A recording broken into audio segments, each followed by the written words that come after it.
현대 물리학의 기초이자 가장 성공한 과학 이론으로 손꼽히는 양자역학. 양자역학은 원자와 같은 미시세계의 물체 운동을 연구하는 학문이다. 현재 상태를 알면 미래에 어떤 사건이 일어날지를 정확하게 예측할 수 있다는 고전역학의 결정론적인 입장과 달리 양자역학은 확률론적 입장을 취한다. 현재 상태를 정확하게 알아도 미래에 일어나는 사실을 정확하게 예측하는 것은 불가능하다는 입장이다. 1900년 막스 플랑크의 양자설로부터 시작된 양자역학은 아인슈타인, 보어, 하이젠베르크, 슈레딩거, 수많은 과학자의 논쟁과 해석이 이어졌다. 천재 물리학자 리처드 파인만이 양자역학을 완벽히 이해하는 사람은 아무도 없다고 할 정도로 쉽게 접근하기 어려운 학문. 하지만 우리 생활 전반에 양자역학이 영향을 미치고 있다. 핵심적인 질문은 바로 본다는 것이 무엇일까? 입니다. 자, 결론은 간단해요. 보는 행위가 대상에 영향을 준다는 건데요. 여러분이 오해하시면 안 되는 것이, 제가 아침에 지하철을 타고 왔는데 여러분이 지하철을 타고 서 있다 그러면은 앞에 앉은 사람이 있겠죠? 앉은 사람을 이렇게 노려보면 영향을 받을 겁니다. 한 10분 정도 노려보면은 차를 내줄지도 몰라요. 그렇죠? 이런 얘기를 하는 건 아니에요. 이런 얘기를 하는 게 아니라 원리적으로 여러분이 상대방을, 물리량을 측정을 할 때 거기에 영향을 주지 않고 측정할 수 있는 방법은 절대로 존재하지 않는다는 겁니다. 양자역학을 가장 쉽게 설명하고 양자역학에서 아름다움을 찾아내는 철학하는 과학자 김상욱 교수. 그가 말하는 양자역학과 자연의 예측 가능성. 지금 여러분이 주위에 눈을 뜨고 둘러보시면 아마 지금 방에서 TV를 보고 계실 테니까요. 옆에 소파도 보이고 텔레비전도 보이고 여러분 손도 보이고요. 위에는 전등도 보일 겁니다. 이 모든 것들은 다 원자로 되어 있습니다. 사실 놀라운 일이에요. 이 모든 것들은 원자로 되어 있습니다. 자, 따라서 원자를 알면 모든 것을 알 수 있다는 뜻이죠. 양자역학은 원자의 운동을 기술하는 학문입니다. 굉장히 중요한 학문이죠. 모든 것을 설명하는 학문입니다. 우선 원자란 것이 왜 우리가 그걸 못 느끼냐면, 원자로 되어 있다고는 하지만 내 눈에 보이는 것은 손이고 내 눈에 보이는 건 소파입니다. 왜 이렇게 우리가 원자를 느낄 수 없냐면 원자는 너무나 작기 때문에 그렇습니다. 지난 회에 김범민 교수님께서 원자를 이루는 기본 물질인 전자의 경우는 크기 자체가 없다고 하셨는데요. 원자는 크기가 있다고 하셨죠. 원자의 크기를 정말 저희가 사용하는 건조한 수학적 표현으로 말하면 10의 마이너스 10승 미터. 아무 느낌이 안 오실 겁니다. 그렇죠? 이거는 1하고 0을 10개를 쓴 다음에 짝대기 찍 긋고 분의 1 미터. 여전히 느낌이 안 오실 거예요. 100억 분의 1 미터입니다. 100억 분의 1 미터. 어떤 뜻일까요? 자, 여기 동전이 하나 있다고 생각해 보세요. 동전 다 갖고 계시죠? 동전도 원자로 되어 있습니다. 동전과 원자의 크기를 비교해 보면 만약에 원자를 여러분이 동전만하게 뻥 튀겨가지고 확대했다고 생각해 보세요. 그럼 같은 스케일로 동전도 커질 텐데 그때 동전의 크기는 지구만하게 됩니다. 자, 이제 원자가 얼마나 작은 건지를 상상은 못 하시겠지만 짐작은 하실 수 있을 겁니다. 자, 그것이 우리의 대상이고요. 따라서 이 원자의 본질을 알기까지에는 굉장히 많은 어려움이 있었습니다. 너무 작기 때문에 볼 수가 없는 거죠. 자, 제가 어떻게 보는지를 설명하다 보면 오늘 시간을 다 쓸 거기 때문에 물리학자들이 그걸 볼 수 있는 아주 기가 막힌 방법을 찾았다고 말씀을 드릴게요. 그래서 원자에 대한 여러 가지 정보를 얻게 됐는데 그 다음에 할 일은 원자를 이해를 하는 거겠죠. 근데 원자를 이해하려다 보니 아주 괴상한 결론에 도달하게 됩니다. 제가 중간 과정을 말씀드릴 수는 없을 것 같고요. 그래서 원자는 어떻게 생겼냐 하면, 물론 안 보이니까 크게 확대를 해서 봐야 돼요. 크게 확대를, 아까 같이 그 동전을 지구 정도로 확대하는 식으로 원자를 확대해 보면 이제 원자가 보입니다. 원자는 가운데에 원자 핵이라는 부분이 있고 원자 핵은 양전하를 띠고 있습니다. 그 주위에는 전자라고 부르는 크기를 알 수조차 없는 그런 작은 입자들이 돌고 있고요. 돈다는 말이 이상한 표현일 수 있습니다. 그것은 음전기를 띠고 있습니다. 그래서 여러분이 아시겠지만 양전하와 음전하는 서로 사이에 단기는 인력이 작용하고 있습니다. 그래서 양전하 주위의 전자가 양전하가 전자를 당기면서 도는 이런 식의 모형일 텐데 이거는 우리가 살고 있는 이 지구, 태양계의 모양과 굉장히 유사합니다. 따라서 원자핵을 여기 놓고 전자가 이 원자핵 주위를 어떻게 도는지만 설명할 수 있다면 원자를 이해할 수 있다는 거죠. 그러면 언뜻 느끼기에는 케플러의 법칙 같은 게 있지 않을까? 이렇게 생각하실 수 있을 것 같아요. 그렇죠? 하지만 놀랍게도 이 양성자 또는 원자핵 주위를 도는 전자의 이 원자 시스템은 우리가 알고 있던 어떤 고전역학으로도 설명할 수 없는 식으로 작동한다는 것을 알게 됩니다. 자, 그래서 우선 첫 번째 예를 들어볼게요. 전자는 전하를 띠고 있는데 전자가 원자핵 주위를 돕니다. 이럴 때 제가 지금 설명을 다 할 수 없는 시간 관계로 물리 법칙에 따라서 일반적인 상황이라면 이 전자는 전자기파 또는 저희가 빛이라고 부르는 것을 외부로 방출하게 됩니다. 사실 이것이 여러분이 핸드폰을 작동시킬 수 있는 원리예요. 핸드폰을 가지고 여러분이 그 어떤 신호를 보내거나 음성을 보낼 때 핸드폰 안에서는 전자가 가속 운동을 합니다. 가속이라는 용어에 익숙하시죠, 이제는? 가속 운동을 합니다. 진동 운동을 하게 되죠. 그럴 때 전자기파, 전파를 발생시키기 때문에 여러분의 핸드폰이 작동을 합니다. 지금 원자핵 주위를 도는 전자는 핸드폰에서 움직이는 진동 운동하는 전자와 똑같은 상태에 있기 때문에 외부로 전자기파, 전파를 발생시켜야 되고요. 그러면 물리법칙에 따라서 에너지를 잃은 전자가 점점 핵에 가까워져서 곧 충돌을 하게 됩니다. 따라서 기존의 물리학이 맞다면 원자는 아주 빠른 시간 내에 소멸돼야 되고요. 여러분 몸은 다 원자로 되어 있으니까 여러분은 즉각적으로 소멸돼야 됩니다. 바로 모순이죠. 자, 이 모순을 해결하기 위해서 새로운 법칙이 필요할 텐데 이 어려움을 극복해낸 사람이 첫 번째 중요한 물리학자인데요. 닐스 보어라는 물리학자입니다. 그래서 닐스 보어는 아마 물리학 역사상 가장 어처구니 없는 그런 이론을 내게 됩니다. 그래서 그 사람의 이론이라는 것이 어떻게 되어 있냐면은 원자의 경우 원자핵 주위를 도는 전자는 우리가 알고 있는 어떤 법칙으로 설명되지도 않기 때문에 이 녀석은 전자기파를 내지 않는다. 사람들이 왜 내지 않니 걔는? 그러면 몰라. 됐죠. 이런 이론을 만듭니다. 이거에 대해서 많은 평들이 있었는데 뭐 메스껍다, 어처구니 없다 이런 표현들이 있더라고요. 그 다음에 보어는 한 발짝 더 나갑니다. 그러면은 이제는 듣도 보도 못한 상태가 만들어진 건데 전자기파를 발생하지 않는 전자의 어떤 운동, 자 이렇게 처음 보는 상태가 만들어지거나 처음 보는 일이 벌어지면 물리학자들도 상당히 이제 머리가 아프기 때문에 이럴 때는 보통 저희가 그냥 이름을 하나 주고 해결합니다. 사람들이 이름을 듣고서 그러려니 하는 거죠. 이런 궤도, 이런 상태에다가 보어는 정상 상태라는 이름을 줍니다.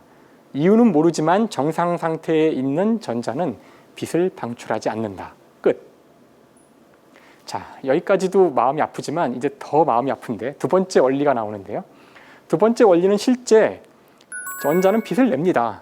여러분이 지금 저를 보는 것도 제 몸을 이루는 원자들이 내는 빛을 보는 거예요. 그럼 원자는 어떻게 빛을 낼까? 그럼 보어가 설명을 해야 되겠죠? 보어의 설명은 이렇습니다.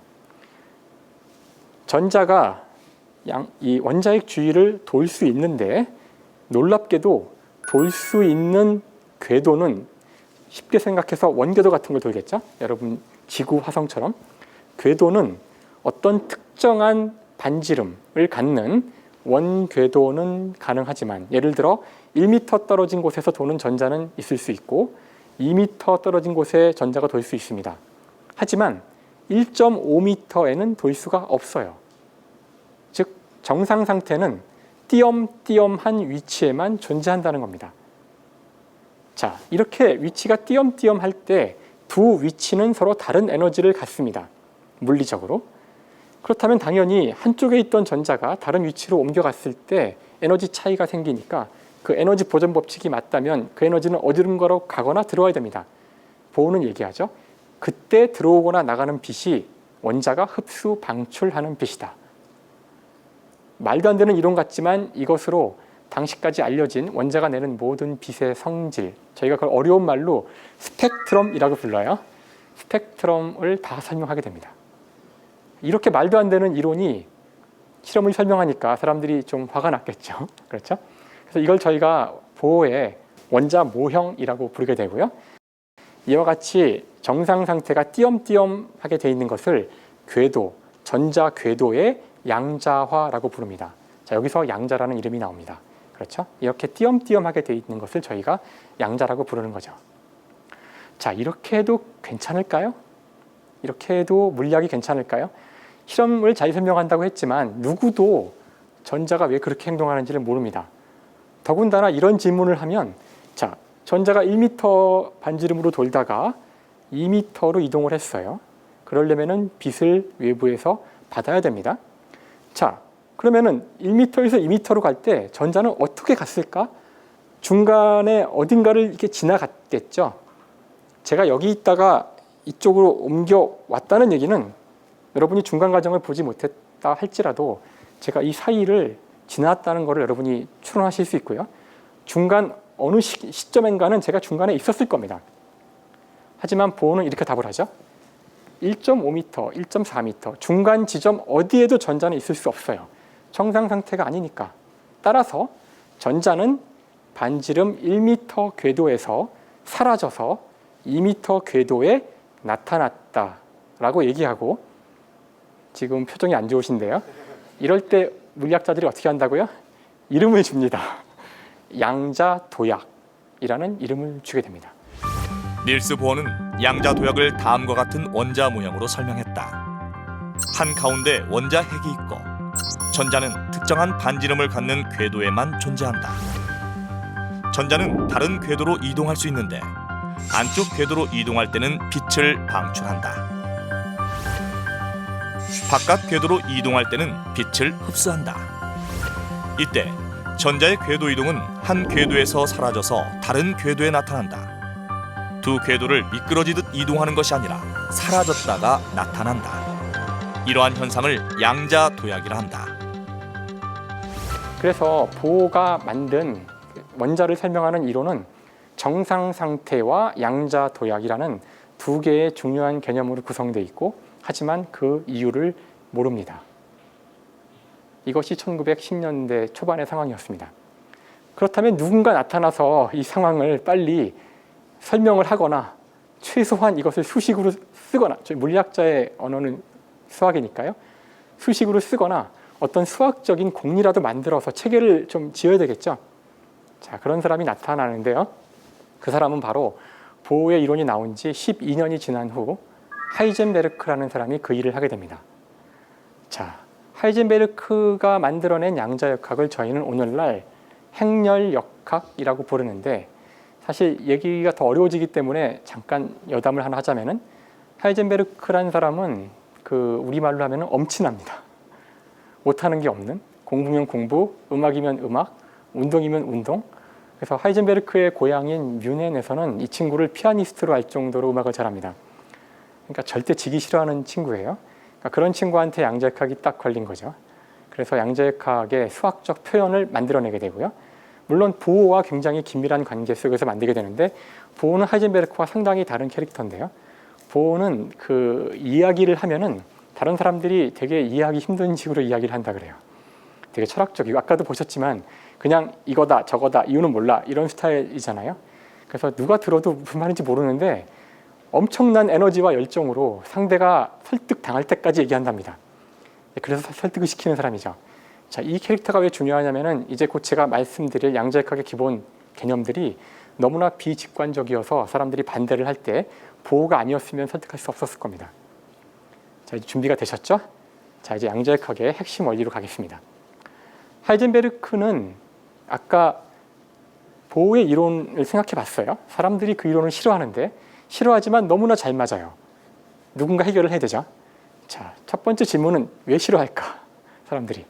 왜 싫어하냐면은 1m 궤도, 반지름의 궤도에 있던 전자가 사라져서 2m에 나타난다는 것은 정말 말이 안 되잖아요.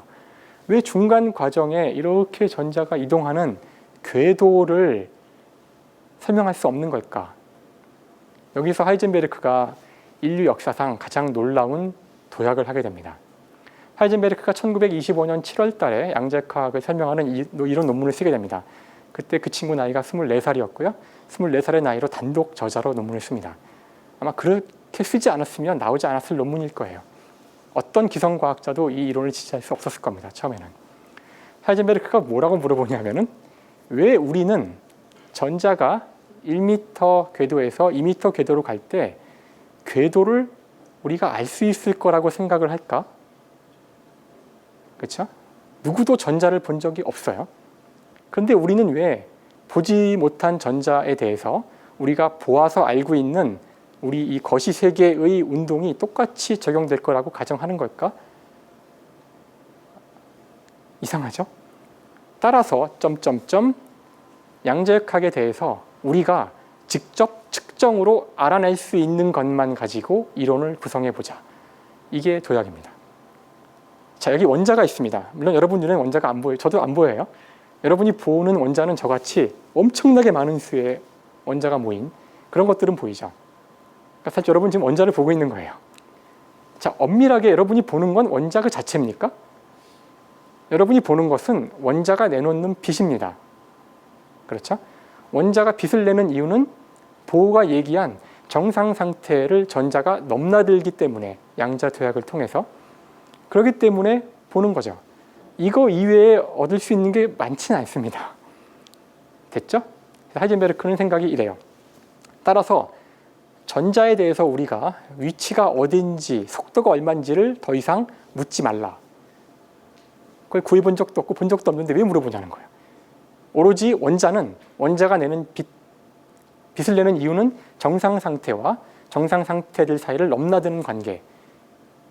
그래서 1번 상태의 에너지, 2번 상태의 에너지, 1번과 2번을 넘나드는 어떤 비율, 확률, 1번과 3번 상태의 에너지, 1번과 3번 사이를 넘나드는 이런 식으로 나오는 숫자들, 이것들의 집합만이 원자라는 겁니다. 정말 기괴하기 이를 데 없는 피타고라스가 얘기했듯이 우주는 만물은 수다라 그랬는데요. 이런 숫자의 집합이 원자라는 거예요. 그래서 이렇게 숫자를 배열하게 되면 여러분들이 바둑판을 보시면 바둑판에 눈금이 이렇게 보이고 네모칸이 있잖아요. 그 네모칸 하나하나의 숫자를 넣으시면 됩니다. 그러면 그 숫자들로 돼 있는 바둑판의 숫자 집합이 바로 행렬이라고 부르는 건데 수학에서는 이것이 원자다. 는 게 하이젠베르크의 답이죠. 하이젠베르크는 당시 전자가 궤도를 돌고 있다는 개념을 과감히 버린다.